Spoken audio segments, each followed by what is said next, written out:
Liberando su potencial. Hablando de potencial humano, ¿alguna vez se han preguntado a qué se debe la gran disparidad de resultados y desempeño entre una persona y otra? Una persona que percibe $250,000 anuales no es 10 veces más astuta ni mejor que una persona que percibe $25,000 anuales. ¿Por qué la diferencia de 10 veces sus ingresos? Y si tomamos a una persona que percibe $2,5 millones al año, ¿será esa persona 100 veces mejor, más astuta que la persona que gana $250,000? Imposible. En un estudio reciente de coeficiente intelectual probaron a 1,000 personas de una cierta población y llegaron a la conclusión de que la mejor persona entre los 1,000 solo era 2,5 veces más astuta que la persona de menor coeficiente intelectual. Solo 2,5 veces la disparidad, y tal vez eso sea con toda la población. ¿A qué supone que se debe la diferencia? Al hablar de potencial humano, llegamos a una fórmula que deduje hace algunos años. Tal vez eso lo explique un poco. La fórmula comienza con lo que llamamos AI, o sea, atributos innatos, las cualidades, la inteligencia, la habilidad, el temperamento, cosas con las que se nace que no pueden cambiarse mucho. Además de los atributos adquiridos. Estos atributos son muy importantes, son su educación, su capacitación, sus capacidades, su experiencia, conocimiento, sabiduría, etcétera, multiplicado por A, que es su actitud, es igual al potencial humano individual o al desempeño humano individual o resultados individuales humanos. Ahora, de estos tres, los atributos innatos se traen desde el nacimiento. Los adquiridos pueden cambiarse, pero se necesita cierto tiempo para ello, aunque a veces cambiamos muy rápidamente. Cierta información valiosa puede cambiar dramáticamente su eficacia, pero las actitudes pueden aumentarse o disminuirse dramáticamente en segundos. Cada vez que mejoramos nuestra actitud, multiplicamos todas nuestras capacidades. Una actitud ha sido llamada acertadamente el lenguaje más importante del ser humano, la palabra más importante del idioma en el humano. Todo lo que hacemos en la vida, según un estudio en Harvard entre estudiantes ejecutivos, será en un 85% de actitudes. Un 85% de su éxito estará determinado por su actitud. Eso significa que está determinado por cuán positivo o cuánta actitud mental positiva se tenga. Las personas con actitudes mentales positivas tienden a avanzar más rápidamente, se mueven hacia la cima en organizaciones valiosas, ganan más dinero, sacan más satisfacción de la vida. Una actitud mental positiva no significa que baile por las calles y arroje flores. Solo significa que tome una actitud constructiva en general o se aproxime hacia su trabajo, su vida, sus problemas, relaciones, etc. Según el informe Cox de las empresas americanas, según la revista Success, un 85% o más de todo lo que se logra se debe a la actitud. Y la pregunta es, ¿de dónde vienen las actitudes? Las actitudes vienen de las expectativas. Muy simple, ya hablamos de eso. Y una forma muy poderosa de mejorar su actitud instantáneamente es decir, aunque no lo crea, pienso que algo maravilloso va a ocurrirme hoy. Como dijimos antes, nuestras expectativas sobre los desenlaces determinan nuestra actitud. Si espera que las cosas salgan bien, tendrá una actitud positiva. Si espera que salgan mal, tendrá una actitud negativa. Y lo maravilloso es que podemos fabricar nuestras expectativas. Podemos esperar lo que deseamos. Podemos esperar cosas buenas, cosas malas, y no nos decepcionaremos. ¿De dónde surgen nuestras expectativas? Nuestras expectativas surgen de nuestras creencias y de nuestros valores. Son el centro de los factores motivacionales de nuestra personalidad, nuestras creencias. Y esto nos conduce a un entendimiento del potencial humano. Significa básicamente que nuestra actitud es una expresión externa de lo que está ocurriendo internamente. Y esto es consistente con las leyes mentales. Con respecto a las creencias, cada uno de nosotros tiene muchas creencias en el fondo que los psicólogos llaman los conceptos propios. El concepto propio, o su descubrimiento, es considerado por muchos como el logro único y más importante para comprender el desempeño humano en el siglo XX. Yo estoy de acuerdo. El concepto propio es como, si queremos usar una analogía militar, el centro de mando. O si queremos usar una analogía técnica, es el programa central de su computadora básica. Es un grupo de creencias, valores, actitudes, sentimientos, ideas, etcétera, almacenadas en el fondo de nosotros y son el resultado de casi todas las experiencias que hemos tenido en la vida. Y algunos investigadores dicen que el concepto propio comienza a formarse aún antes del nacimiento, pero el concepto propio, una vez colocado, Precede, predice y determina sus niveles de eficacia y desempeño en todas las áreas de nuestra vida. El concepto propio se convierte en el centro de mando o el programa maestro. El concepto propio de este grupo de creencias determina lo que dirá, lo que hará, cómo actuará, cómo se siente y reacciona, etc. ¿Qué significa esto? Significa que todas las mejoras en su vida externa, todos los cambios en su realidad comienzan con un cambio en su concepto propio. Les voy a explicar lo que significa. Esta es una gráfica muy simple. Hablamos de potencial humano y decimos que la persona promedio usa un 10% o menos de su potencial. Según investigaciones, tal vez es mucho menos. El Instituto Stanford Brain en Santa Clara, California, estima que tal vez se aproxime a un 2%. Seremos generosos y diremos que la persona promedio usa un 10%. Significa que en los mejores casos, la mayoría, como usted o yo, no usamos un 90% de nuestro potencial. Uno de los mejores filósofos, Oliver Wendell Holmes, dice que la tragedia de la persona promedio es que llegan a la tumba con su música aún por dentro. Aún están funcionando con mucho menos de su potencial total. Y esto es el potencial humano.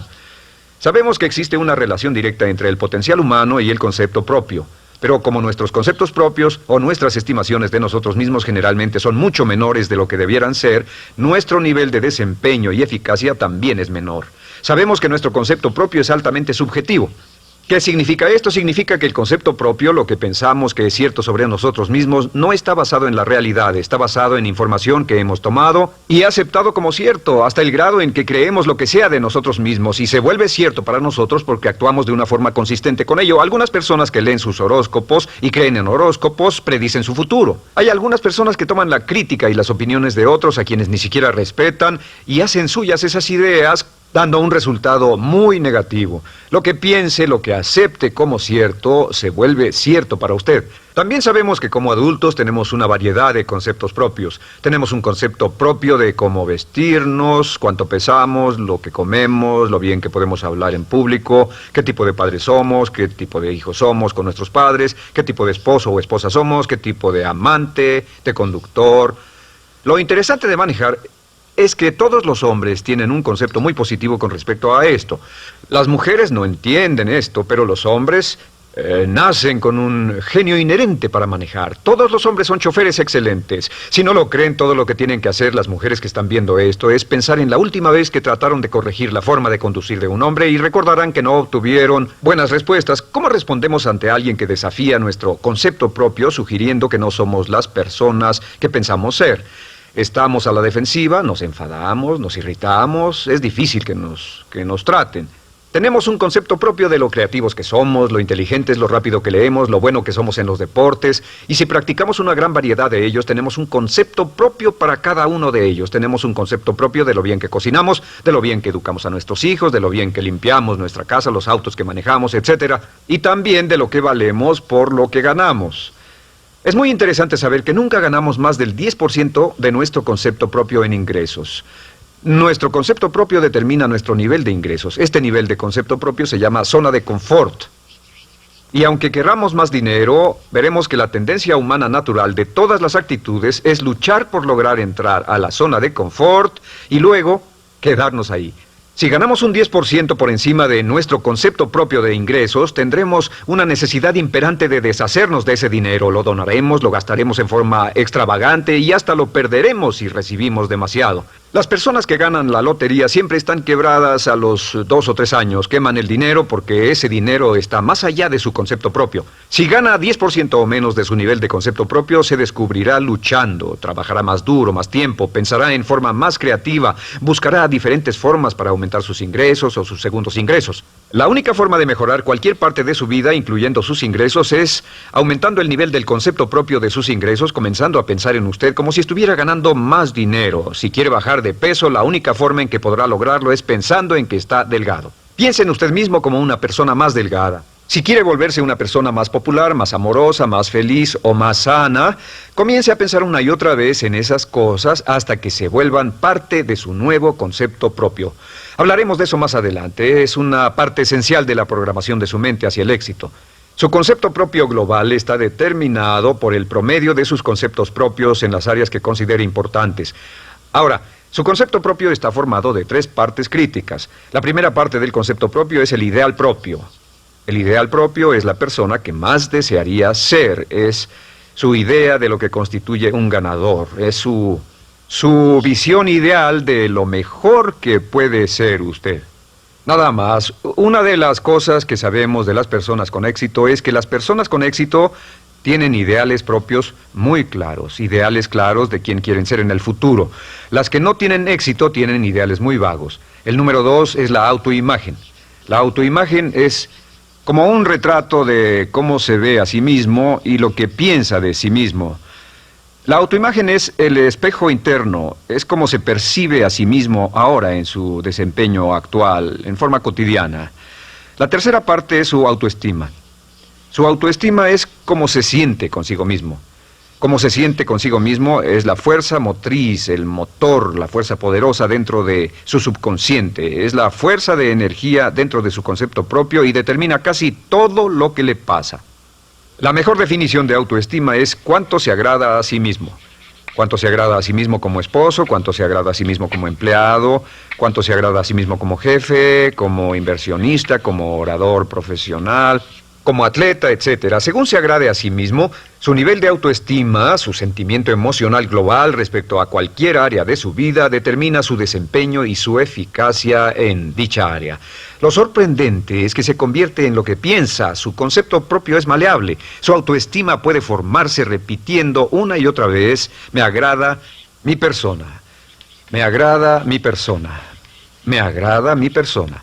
Me agrada mi persona, me agrada mi persona, me agrada mi persona. Entre más se repita, me agrada mi persona, me agrada mi persona, entre más lo repita una y otra vez, más crecerá su autoestima y entre más crezca su autoestima, más crecerá su concepto propio global. Cuando crezca su concepto propio global, su desempeño será mejor en todo lo demás que emprenda. Cada vez que diga, me agrada mi persona, me agrada mi persona, me agrada mi persona, me agrada mi persona, me agrada, será como bombearse psicológicamente. Todo lo que pase que haga que su autoestima suba, hará que se comporte mejor. Todo lo que haga que su autoestima baje hará que se comporte peor, que cometa errores, que sea infeliz, etc. Un punto crítico de agradarse a sí mismo, sobre autoestima y agradarse a sí mismo, es que, número 1, nunca puede querer a nadie más de lo que se quiere a sí mismo. Que su nivel de autoestima es determinante de la calidad de relaciones que tenga con los demás. Y número 2, es que nunca puede esperar que nadie más lo quiera o respete más de lo que se respeta a sí mismo. Cuanto se agrade o se respete a sí mismo, determina sus actitudes hacia usted.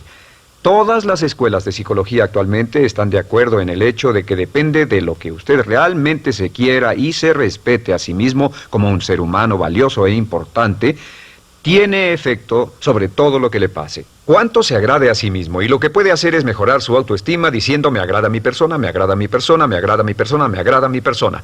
Y esto nos lleva a la pregunta, ¿de dónde viene el concepto de autoestima?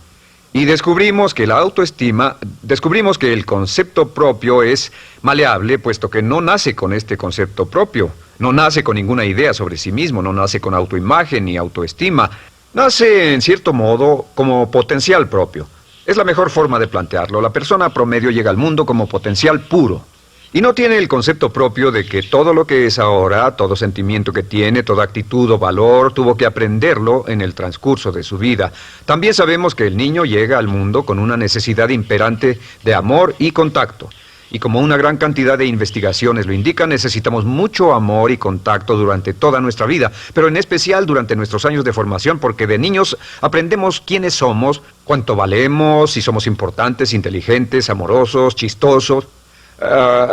Todo esto lo aprendemos por la forma en que nuestros padres nos tratan. Si nuestros padres, nuestros parientes, tíos o tías, en especial nuestros padres, nos tratan como si fuéramos realmente importantes, crecemos pensando que somos realmente importantes, pero si nuestros padres no lo hacen, pasa algo más. Sabemos que los primeros años de vida son los más importantes para el desarrollo del concepto propio, que un niño comienza a partir de cero. El niño nace sin saber quién es él o ella. Son sumamente valiosos el primero, segundo, tercero, cuarto y quinto años de vida. Algunos psicólogos pensaban que eran los 5 primeros años, pero ahora dicen que son los 3 primeros años. En sus 3 primeros años de vida el niño aprende quién es y dicen que si se les da suficiente cantidad y buena calidad de amor en los 3 a 5 primeros años, los prepara usted de por vida. Los coloca en una base sólida de autoestima y confianza en sí mismos, valor e importancia realmente. Existe una relación directa entre la calidad y la cantidad de amor y el desarrollo de una personalidad sana. Entre más amor, amor incondicional, reciba un niño en sus años formativos, más fuerte será la base de su personalidad. El reverso de la educación es que casi todos los problemas de psicosis, neurosis, perturbaciones de la personalidad y problemas de comportamiento surgen de los problemas que se tengan con el concepto propio. Ahora observemos a los adultos. Aquí está nuestra personalidad adulta. Si nos observamos, podemos llegar a reparar nuestras bases, por así decirlo, repitiéndonos una y otra vez: me agrada mi persona, me agrada mi persona, me agrada mi persona, y llevamos ese concreto reparador hacia la base de nuestra personalidad. Los niños necesitan el amor como las rosas necesitan la lluvia. Los niños que carecen de amor a menudo mueren por escasez de amor. Es una enfermedad llamada marisma. Ahora, ¿qué más sabemos sobre los niños? Sabemos que los niños llegan al mundo con dos atributos notables. El primero es que no sienten temor. Los niños nacen sin temores. No temen a nada excepto a caerse y a los ruidos fuertes. Y esto se expresa en sus actitudes: yo puedo. Los niños llegan al mundo pensando que pueden hacer cualquier cosa, y quien haya criado a un niño hasta la edad de 3, 4 o 5 años sabe que debe pasar esos primeros años evitando que se maten, porque son como pilotos japoneses, porque no le tienen miedo a nada. Su segundo atributo es que llegan al mundo totalmente espontáneos. Dicen lo que quieren, hacen lo que quieren, son totalmente desinhibidos. Totalmente. Ellos no temen hacer nada de lo que desean, y esto se expresa en su actitud: no quiero. No tengo que hacerlo. Si ha tratado de controlar a un niño, lo habrá visto. Lo primero que dicen cuando comienza a darle órdenes, lo primero que aprenden es: no tengo que hacerlo. Claro, a veces cambiamos sus mentes de una u otra forma, pero estos son los dos atributos con los que los niños llegan al mundo. Llegan al mundo sin temores y desinhibidos. ¿Qué significa esto? Significa que nuestro derecho innato natural es no ser temerosos y ser desinhibidos. Y solo cuando podemos crear la misma situación en nuestra vida adulta, cuando no tememos y somos desinhibidos, nos sentimos a gusto con nosotros mismos. Las mejores organizaciones, las mejores compañías son las que crean un ambiente donde nos sentimos sin temores y sin reservas para ser nosotros mismos y para hacer lo mejor de nosotros. Al crecer descubrimos que los niños aprenden de dos maneras. La primera es por imitación.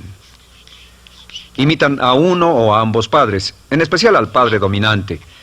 Algunas veces el padre dominante cambiará cuando crezca el niño, y a veces los niños imitan al padre, a veces a la madre, pero aprenden por imitación. Muchas características y hábitos que tenemos como adultos los aprendimos de nuestros padres. ¿Alguna vez ha tenido la oportunidad, ha tenido la ocasión de gritarle o reñirle a uno de sus hijos? Verá que le dice las mismas cosas que le dijo su padre a usted cuando era niño. Así que imitamos. A veces imitamos su caminar, a veces su forma de hablar, a veces imitamos sus valores, sus creencias, etc. Aunque esos valores y esas creencias no tengan ningún valor. ¿Por qué? Porque nuestros padres eran así cuando nosotros éramos niños. La segunda forma en que aprendemos es pasando de la incomodidad, lo que no se siente bien, hacia la comodidad. Freud llamó a esto el principio del placer. O sea que nos movemos hacia aquello que nos hace sentir cómodos, lo que nos da placer, lo que nos hace sentir bien con nosotros. Nos movemos de la incomodidad hacia la comodidad.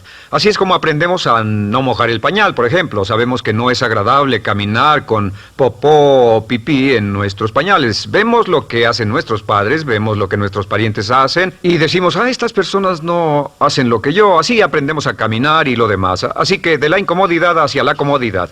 Durante toda nuestra vida, por cierto, así es como aprendemos. Imitamos leyendo lo que otras personas hacen, estudiando libros y en el trabajo, imitamos cuando vamos a la escuela, y hacemos lo que nos da resultados positivos, lo que nos da refuerzos positivos, y hacemos cada vez menos las cosas que nos causan incomodidad o dolor. Ahora, muy temprano en la vida, como equivocación o como resultado de una equivocación que los padres cometen en la crianza, los niños comienzan a aprender hábitos y patrones negativos. Los patrones y hábitos negativos tienen sus raíces principalmente en la crítica destructiva. La crítica destructiva comienza muy temprano en la vida, a veces en los primeros meses. Y la crítica destructiva la usan los padres para dirigir y controlar a sus hijos. Desafortunadamente, tiene un efecto muy peligroso y dañino sobre nosotros, ya que la crítica destructiva tiende a minar la integridad de la personalidad del niño. Muchos de nosotros, incluyéndome a mí y a muchos de ustedes, nos hemos visto minados y heridos por la crítica destructiva más que todas las guerras en la historia. Ahora, como resultado de la crítica destructiva, comenzamos a desarrollar hábitos y patrones negativos. Los patrones de hábitos negativos son respuestas condicionadas hacia los estímulos. Los patrones de hábitos negativos se desarrollan en los inicios de la vida. Se desarrollan como resultado de una repetición del temor y el dolor una y otra vez. Se desarrollan como resultado de la crítica destructiva, el castigo físico, etc. En los inicios de la vida comenzamos a desarrollar dos manifestaciones que nos persiguen durante toda nuestra vida y más que ninguna otra cosa inhiben nuestro potencial. La primera es la llamada patrón de hábito negativo inhibido. El patrón de hábito negativo inhibido se aprende cuando al niño le dicen una y otra vez no.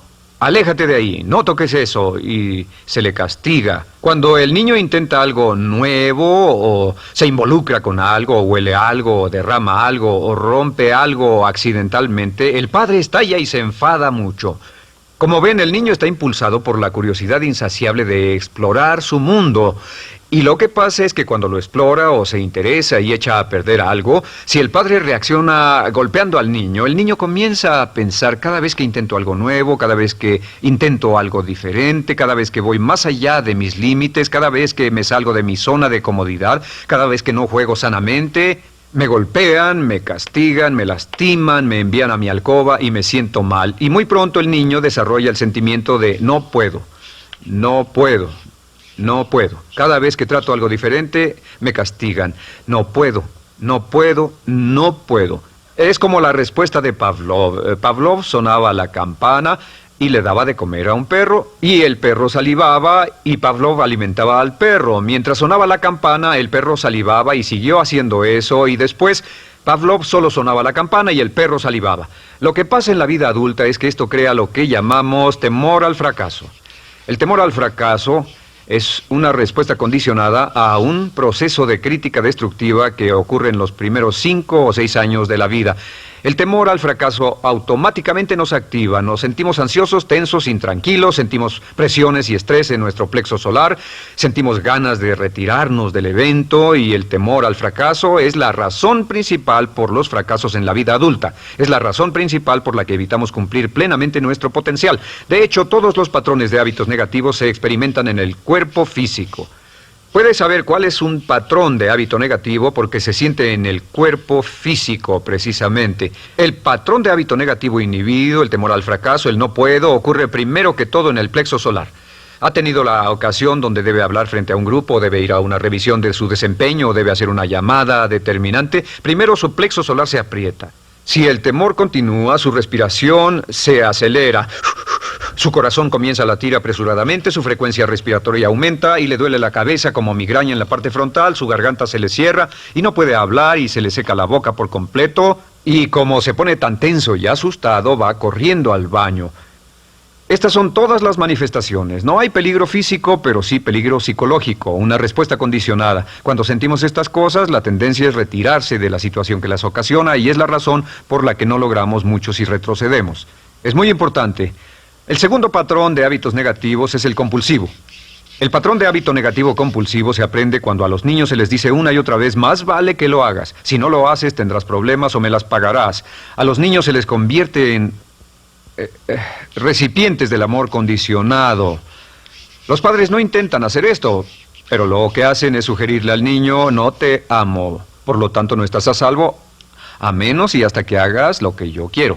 El niño crece sintiendo, tengo que hacer lo que quiera mi mamá. Debo complacerla, debo complacer a papá, debo complacer a los demás, debo complacer a mis parientes y a veces debo complacer a mis semejantes, debo complacer a mis maestros, debo complacer a todo el mundo y crecen con esto, debo. No puedo hacer lo que quiero hacer, debo hacer lo que complace a las demás personas. Este patrón de hábito negativo muy temprano en la vida se traduce en el temor al rechazo. El temor al rechazo lo experimentan los hombres como adultos como un comportamiento tipo A. Hablaremos del comportamiento tipo A posteriormente. El comportamiento tipo A es una necesidad compulsiva o excesivamente compulsiva de complacer de algún modo a alguien sin normas de comportamiento, prácticamente sin pensarlo. El temor al rechazo nos impulsa, nos hace muy sensibles a las necesidades de los demás. Hacemos cosas que otras personas quieren, no hacemos lo que nosotros queremos. Siempre estamos tratando de complacer a los demás. Tenemos preocupaciones o nos importan las opiniones, sentimientos y actitudes de otros hasta el punto donde ocultamos nuestras necesidades. El temor al rechazo se siente en la columna del cuerpo. Se divide el cuerpo a la mitad y se siente hacia abajo en la mitad posterior del cuerpo. El primer lugar donde comienza a sentirse el temor al rechazo es generalmente en los hombros y el cuello. Nos sentimos entumidos, duros, tensos. Cuando tenemos mucho que hacer sentiremos un estrés tremendo en la columna. Los músculos se estiran en la parte posterior.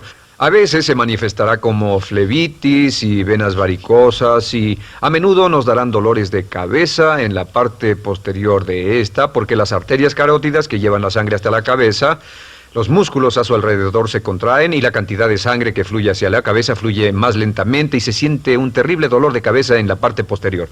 Estos dos temores, los patrones de hábitos negativos compulsivos, el compulsivo y el inhibitorio, son resultado de la crítica destructiva, el gran destructor de la personalidad que nos persigue durante toda la vida. Y lo maravilloso de todo esto es que como son patrones de hábitos aprendidos, podemos olvidarlos. Podemos acabar con el temor al fracaso que nos detiene. Podemos acabar con el temor al rechazo que hace que hagamos cosas que complacen a los demás en vez de complacernos a nosotros, trabajando con nuestra propia autoestima. Porque existe una relación inversa entre la autoestima y el patrón de hábitos negativos. Porque entre más se agrade a sí mismo, menos teme al fracaso. Entre más se agrade a sí mismo, menos teme al rechazo. Entre más se agrade a sí mismo, menos temerá a cualquier cosa. Y si sigue repitiendo, me agrada mi persona, me agrada mi persona, me agrada mi persona una y otra vez, si sigue diciendo esto, con el tiempo su autoestima sube más y más y más y más y sus temores desde luego bajan. Cuando su autoestima sube, sus temores van en dirección opuesta. Ahora, ¿cómo enfrentar la crítica destructiva si debe criticar a otras personas? Pues eso es muy simple. Muchos padres nos han preguntado eso. ¿Cómo se controla a los niños? Una de las claves para controlar a los niños es dirigirlos para que hagan algo constructivo en lugar de hacer algo destructivo. Otra cosa que debe recordarse es que lo que quiere hacer es que quiere dar una crítica informativa, crítica constructiva, lo que significa que se les dice a los niños lo que pueden hacer o a los adultos lo que pueden hacer mejor. Todo el propósito de dar retroalimentación de cualquier tipo es mejorar el desempeño. Si es padre o si es jefe o si es una persona en una relación, si una persona está haciendo algo malo o inadecuado, todo el propósito de darles cualquier tipo de retroalimentación es para que puedan hacerlo mejor. Sin embargo, existe una relación directa entre la autoestima y la crítica destructiva. Cada vez que se critica a una persona, su autoestima baja. Y cada vez que su autoestima baja, su habilidad para desempeñarse baja. Si critica a una persona en forma destructiva demasiado tiempo, llegará a un punto donde no intentarán nada. Se convierte en lo que llamamos hipersensible. Un adulto hipersensible es aquel que no puede aceptar críticas de nadie. Un adulto hipersensible es una persona que está muy tensa, ansiosa, si siquiera sugiere que no está haciendo lo correcto. Si trata con un adulto hipersensible, la clave es sentarlo y recordar 4 cosas. Número 1, comenzar con alabanzas. Número 2, proteja la autoestima de la persona a toda costa. Número 3, discuta el desempeño y no a la persona. Hable del comportamiento más que de la persona. Y número 4 es enfocarse hacia el futuro en vez de en el pasado. Enfóquese hacia lo que va a hacerse en forma diferente en el futuro en vez de lo que pasó en el pasado. ¿Por qué? Una razón muy simple, porque una persona no puede controlar el pasado. Al no poder controlar el pasado, cualquier crítica de lo que han hecho en el pasado les da un estrés tremendo y frustración. Así que, en resumen, la clave del éxito en la vida es una actitud mental positiva. Una actitud mental positiva se basa en expectativas de éxito, de una serie de expectativas positivas. Esa serie de expectativas positivas se basa en sus creencias y en su concepto de sí mismo. El centro de su concepto propio que determina su eficacia en la vida es su autoestima, y su autoestima se mide por cuanto se valore a sí mismo. Las dos cosas que nos frenan más que nada son el temor al fracaso y el temor al rechazo.